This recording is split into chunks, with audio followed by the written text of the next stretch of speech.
Hi தமிழக மக்களே, welcome to national institute Madurai. So degree முடிச்சுட்டு ஏதாவது ஒரு கவர்மெண்ட் வேலைக்கு போகணும் அப்படின்னு சொல்லி பசங்க வெறித்தனம் படிச்சுட்டு இருக்கீங்க. எல்லா கவர்மெண்ட் எக்ஸாமும் போட்டுக்கிட்டே தான் இருக்காங்க. ஒரு வருஷத்துக்கு 30-40 நோட்டிஃபிகேஷன். ஏன் எல்லாமே டிஃபென்ஸ் செக்டர்லாம் சேர்த்தோம்னா 60-70 நோட்டிஃபிகேஷன் கிட்ட வந்துகிட்டு இருக்கு. எல்லா நோட்டிஃபிகேஷனும் உங்களுக்கு உடனே கிடைக்கணும் அப்படின்னா கீழே சப்ஸ்கிரைப் பட்டன் அமைக்கி விடுங்க, பெல் பட்டன் அமைக்கி விடுங்க.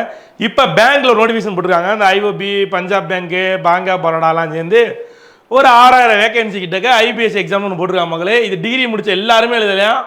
முதல்ல இந்த வீடியோக்குள்ள போகிறதுக்கு முன்னாடி நம்ம நேஷனல் இன்ஸ்டியூட் எங்கேருந்து தெரிஞ்சுங்க. நேஷனல் இன்ஸ்டியூட் வந்து மதுரை மாவட்டம் மாட்டுத்தாவணி அப்படிங்கிற ஒரு இடத்துல இருக்குது, ஆடியோ அலுவலம் எதிரால. இங்கே வந்து கடந்த 20 ஆண்டுகளாக வந்து TNPSC, banking, SSC, railway, police தேர்வுகளுக்கு பயிற்சி எழுதிக்கிட்டு வரோம். ஓகேங்களா? சரி, டேட்டை பார்த்துருமா? ஸோ லாஸ்ட் டேட் பாருங்க மக்களே. லாஸ்ட் டேட் வந்து 21 ஜூலை. இதுதான் சரியா? எல்லாம் நோட் பண்ணி வச்சுங்க. முடிஞ்ச உங்கள் கேலண்டரில் குறித்து வச்சுங்க. ரஜினி சொன்ன மாதிரி அசோக் உங்கள் கேலண்டர் எடுத்து குறித்து வச்சுக்கோ. சரியா? இந்த நாளைக்கு மேலே ஒரு நிமிஷம் தவறினாலும் உங்களால் அப்ளை பண்ண முடியாது. சரியா? ஸோ அதனால் தயவு செஞ்சு குறித்து வச்சுக்கோங்க. 21 ஜூலை. டிகே பாருங்க மக்களே, என்னென்ன பேங்க்ஸ் பார்ட்டிசிபேட் ஆகுதுன்னு சொல்லி. Canara bank, IOB, Punjab national bank, UCO, Indian bank, bank of Maharashtra, bank of Baroda. சரிங்களா? சரி, ரைட்டு கொளுத்தி விடலாம். ஆனால் நினைக்காமலாம் கிடையாது மக்களே, செம்ம ஜாப்பு. சரியா? மிரட்டி விட்டுறலாம். உங்க டேட் ஆஃப் பர்த் வந்து 2/7/96 முன்னாடி இருக்கக்கூடாது. சார் என் டேட் ஆஃப் பர்த் வந்து 1/7/96. நீங்கள் இந்த எக்ஸாம் எழுத முடியாது. சரியா? சார் என் டேட் ஆஃப் பர்த் 1/7/96 நீங்கள் எழுத முடியாது. ஆனால் நீங்கள் ஓபிசி பிரிவினராக இருந்தால் எழுதலாம். சரியா? அதாவது எப்படி 2/7/1993 அடுத்து பிறகு வந்தவங்க கூட எழுதிக்கலாம். புரியுங்களா? சார் என் டேட் ஆஃப் பர்த் வந்து 2/7/1992 சார், நீங்களும் எழுதலாம். நீங்கள் எஸ்சி/எஸ்டி பிரிவினராக இருந்தால் நீங்களும் எழுதலாம். இதுதான் மெயின். சார் எஜுகேஷனல் குவாலிஃபிகேஷன் நீங்கள் என்ன டிகிரி வேணா முடிச்சிருக்கலாம்.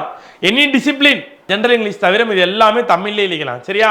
செம்ம லக்கு. இங்கிலீஷே, நியூமெரிக்கல் எபிலிட்டி, ரீசனிங் எபிலிட்டி, இதுக்கு தான் மக்களே தரமான மெட்டீரியல்ஸ் நம்ம அகாடமியில் கொடுத்துட்டு இருக்கோம். ஆஃப்லைன் மாணவர்கள் கொடுக்குறோம், ஆன்லைன் மாணவர்கள் கொடுத்துட்டு இருக்கோம். இதுக்கு கோச்சிங் தான் நம்ம மாதிரி நேஷனல் இன்ஸ்டியூட்டில் போயிட்டு இருக்கு.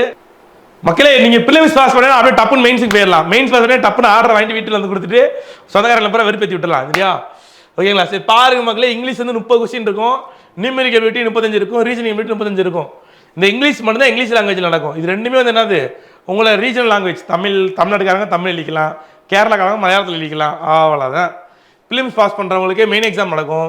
மெயின் எக்ஸாமில் ஜென்ரல் இங்கிலீஷ் மட்டும் தான் இங்கிலீஷில் இருக்கும். மீதி எல்லாமே வந்து 50 கொஸ்டின். அதெல்லாம் உங்களுக்கு இந்த computer aptitude, reasoning ability, financial awareness, general awareness, GK எல்லாமே உங்களுக்கு தமிழ்லேயும் இருக்கும், இங்கிலீஷ்லேயும் இருக்கும். அவ்வளோதான். இந்த எக்ஸாம் பாஸ் பண்ணிட்டீங்கன்னா இந்த பாருங்கள், தமிழ்நாட்டுக்கு தேவையான அவங்க கொடுத்துருக்காங்க பாருங்கள். இங்கிலீஷ், தமிழ், ஹிந்தி இந்த ப்ரொவிஷன்ஸ் இருந்துச்சுன்னா நீங்கள் என்ன பண்ணிக்கலாம், நீங்கள் தமிழ்நாட்டில் நீங்கள் எக்ஸாம் எழுதிக்கலாம். அதாவது list of version of test. சரியா? அப்போ நீங்கள் தமிழ்நாட்டில் போஸ்ட் வேணாலும் ஹிந்தி தெரிஞ்சிருந்தாலும் போதும். சரியா? ரைட். ஆனால் அப்படி தான் கொடுத்துருக்காங்க மக்களே. பாருங்கள், தமிழ்நாட்டில் உங்களுக்கு போஸ்டிங் வேணும்னா இங்கிலீஷ், தமிழ், ஹிந்தி 3 லாங்குவேஜில் எந்த லாங்குவேஜ் இருந்தாலும் பரவாயில்ல. பட் ஆனால் தமிழ் வந்து கம்பல்சரி. அந்த ஏரியாவோட ரீஜனல் லாங்குவேஜ் வந்து கம்பல்சரி.